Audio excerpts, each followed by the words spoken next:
Hello, people of the Vampire Diaries world. I'm finally going to be doing my review for episode 5, season 3, The Reckoning. Bum bum bum. Okay, so here we go. So the episode starts, and it is senior prank night at Mystic Falls. So all the main characters and a few non-main characters, basically backup people. Well, not really backup people. They're just scenery. I don't know what they're called. They're like background characters. Yeah, I'll go with that. It sounds more Hollywood. Ha ha ha, Hollywood. So they're all trying to pull pranks. They're trying to escape. Well, Caroline is trying to make everyone try and forget all the crappiness that's happened in the past few episodes. You know, it's their senior year. She wants everyone to have fun. So trying to forget all the shit. And so they're all having a good time, all having fun. Elena decides to like leave the group and be like, I'm gonna go glue Alaric's desk shut. So she's walking away, she's giggling, smiling, and she goes through a door, and then all of a sudden, bam, peekaboo, Klaus pops up, and she's like, oh, Klaus, and he's like, you're supposed to be dead. And she's like, and it's kind of like and you're like, yeah, about that. And then he just kind of pulls Elena away. It's like, you're the reason why my hybrids have been dying. And you're like, oh shit, it's gonna go down. It's gonna go down. So Klaus goes into the gym and basically ruins senior prank night for people. It's like, oh no, different plan. No more senior prank night. It is now Klaus night, and I'm gonna blow some, not blow shit up, just make shit happen. And yeah, yeah, fun time. Sorry, I'm looking at my notes here. Da, da, da, da. Sorry, my notes are like really fucked up. They're just like all over the place. There's just no rhyme or reason or anything. So basically, Stefan. So as we learned last episode, basically Klaus finds out that he basically has a feeling that Stefan is hiding something, and Rebecca even told Klaus that he knows about Michael, and we're still wondering like, who the fuck is Michael? Michael who? Michael what? You know. And so Stefan and Klaus now realizes that Stefan can't really be trusted right now, that he is hiding something. So he brings him back to Mystic Falls, and sure enough, he is hiding Elena. And Stefan plays dumb for the first few minutes, and you know, with Rebecca. Rebecca's like, oh, don't play dumb with me, and Stefan's like, I don't know what you're talking about, blah, blah, blah. You know, and then Rebecca, I don't remember what she says, but she says something, and then of course it triggers Stefan to be like, ah, and Rebecca's like, you really do still love her, you know, like you're obviously lying. You can't deny it, you know. And even later on in the episode, when Klaus is just like, Klaus is like, feed on, and like was telling Stefan to feed on these two students, people, I don't know their names. And because Stefan's like, I will do anything you want, please just leave Elena alone, you know, I don't care for her, blah blah blah. And Klaus is like, okay, if you really don't care about her, go feed on them. And Elena's like, no, don't do it, Stefan, you can do it. And then I don't know what Klaus does. Does he like punch her? I think he slaps her, or he doesn't break anything on her. I think he like slaps her, makes her fall down, and Stefan's like, argh, and he goes after him. And then Klaus is like, your lies just keep piling up. Just stop, okay? Just stop trying to just lie about that. As this is all is going on, Catherine and Damon are off on their little road trip type thing. Damon doesn't know really why what Catherine is planning and stuff. So he stops, and he pretends like he doesn't want to drive anymore. He's like, okay, here's your keys. And he just throws them into the bushes, and he's like, what do you want? Like, why are we doing this? And Catherine's like, do you remember this? And she holds up Lena's necklace, which she stole. And she's like, a little birdie told me that this is what Klaus wants, you know. So she's thinking that, you know, by having this necklace, she has leverage over Klaus. You know, that's what she wants, you know, to have something that he needs. And Damon's like, okay, yeah. And then also they start talking about the supposed vampire slayer, or person that is you know, is scaring Klaus and Rebecca shitless, you know. So Uh, and also, what was it? And Catherine doesn't really know too much about it, but her friend Pearl, as we remember from the first season, she knew who Michael was. Of course, she can't. Damon's like, well, what good does that do that she's dead, you know? And basically, and Catherine doesn't know anything about it because Pearl didn't say anything because, of course, that is leverage. By Pearl not telling Catherine who Michael was and what he does, it gives her leverage over Catherine.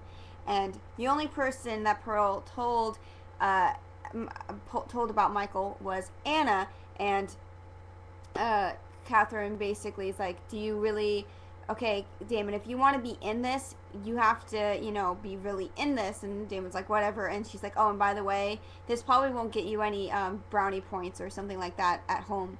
So she opens up the trunk, and I had a feeling when we were given this scene like a few days before the episode was released, I had a feeling that Jeremy was in the trunk or something. I had that feeling because I'm just like, well, why? Who else would she have in the trunk? Unless it was Michael, but I highly doubt because she herself didn't know that much about him, only rumors. So sure enough, Jeremy's in there, and Damon's like, really, Jeremy? Now of course the reason why she has Jeremy is so that because Jeremy can communicate with Anna. Anna's a ghost, therefore, and Anna knows about Michael, yada yada yada. Of course, at first Anna's just like, no, I don't want to tell you anything. You can't trust Catherine. You can't trust Damon. Now I can completely understand where Anna's coming from on the preference of Catherine. Can't really trust Catherine with much, okay? Because whatever you tell her, she could use against you at some point in some way, shape, or form. Damon, I can kind of see where you're coming from with like season 1, possibly season 2 Damon. Not so much season 3. He's kind of starting to be a good guy now. Same thing with season 2. He became somewhat more good. So I don't know where she's coming from with that, and I frankly don't appreciate her saying that you can't trust Damon. I mean, I think you can trust Damon with some things, but not everything. Anyway, getting off topic. So, of course, Damon's just like, well, okay, fine. So he starts beating up Jeremy, and pretty soon Anna's just like, fine, his name's Michael, find out that and basically Anna's like, you shouldn't wake him. And everyone's like, what do you mean, wake him? And then, of course, you realize, oh, he's not alive. Well, he is. Well, he's just in a sleep. As we find out at the end of the episode that he is locked up in a tomb. He was locked up in a tomb by some witches because he's so dangerous. And the thing that I find kind of funny is that he is a vampire and he is a vampire hunter.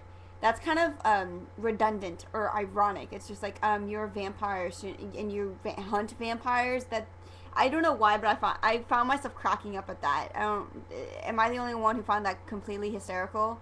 A vampire who hunts vampires? I don't know. That's probably just me. My weird sense of humor and whatever.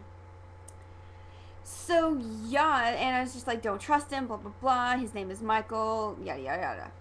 And all this time, Klaus also, in order to regain power over the hybrid thing, or just regain power in general, considering he just found out, and basically he's just pissed because he just found out Elena's dead, and that is why he hasn't been able to make hybrids. He kills Tyler, and basically threatening people, like, if you don't figure out figure out another solution to this hybrid problem, Tyler's gonna die, because he basically says every time I try to change a werewolf into a vampire, they die. So basically you're just like, oh, Tyler, no, not Tyler, anything but Tyler. And also Klaus basically puts Stefan on this timer, and in 20 minutes you have to feed on Elena, and you're like, fuck my life, all this shit is going down.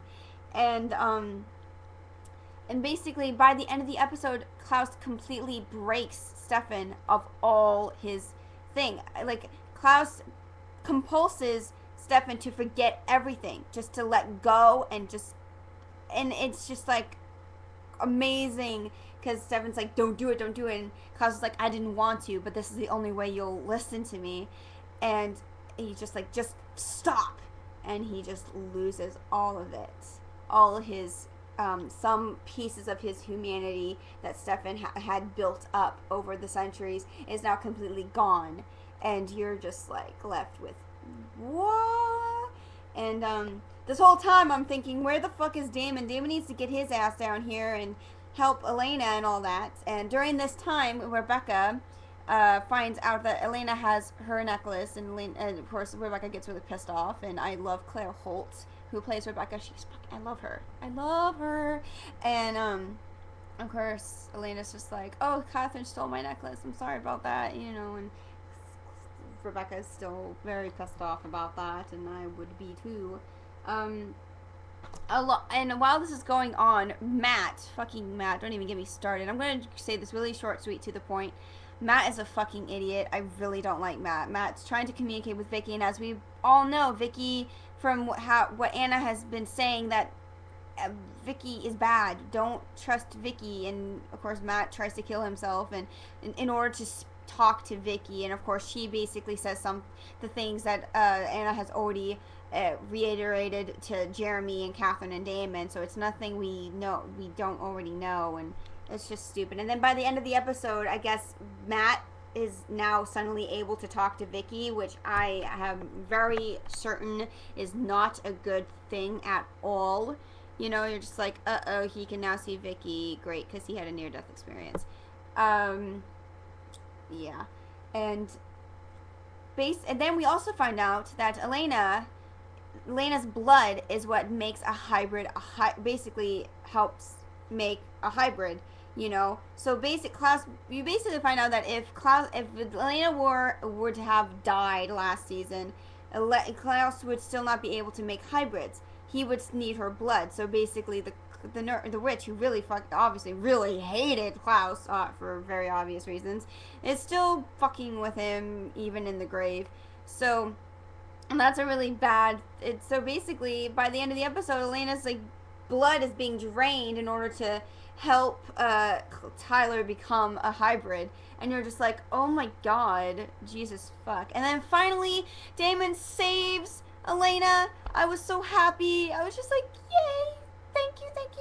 And the thing that really shocked me is when Stefan comes back into the Salvatore house, and there's a little cute little Damon and Elena moment where he's like, I promise I will never leave you. And you're like, oh. And then Stefan comes in and ruins the moment, and then he's like, oh, you know what, just continue on, you know, you just do your thing. And you're just like, he wants Elena to happen.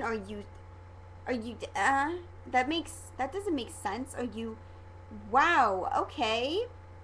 A little weird, but okay. So, but when Damon leaves, he basically leaves Jeremy with Catherine, and Catherine takes Jeremy to this tomb, and you're just like, oh, okay, this seems creepy-ish, but whatever, let's see what's going to go down. So they go into the tomb, they open the thing, and you're like, oh, good, he's dead, he's not gonna move or anything. Then all of a sudden, eyes open, you're like, what the fuck? And then it cuts, and the episode is over, and you're like, you don't end, again, Vampire Diaries writers, you don't end it like that. Oh, well, obviously you end it like that because it's a cliffhanger and makes people want to come back for more, but still, you don't do that. You don't fucking do that. You don't do that. It just, you just don't. It's so annoying. Gosh. So what do you guys think is going to happen next episode? I definitely think this episode was a definite game changer. Tyler is now kind of for Klaus because he's a hybrid and he's part of Klaus's unborn army. Also, not unborn army, hybrid army, unborn. Where did I get that from? Also, Dame, and now there's Michael's gonna be put into the mix and all that. So what do you guys think of that? Did you like this episode? Did you hate it? Did you not know what to think about it? Do you have any questions, things that I didn't cover in this that you want me to answer and all that jazz? Hopefully you like this review. I'm sorry if I spoiled it at all for you. And yeah, this is really early in the morning, and hopefully I didn't wake up anybody in my house, but yeah. So I'll see you guys later. Please tell me what you think in the comments below on this episode. I'll see you guys for the next review. Mwah! Bye-bye!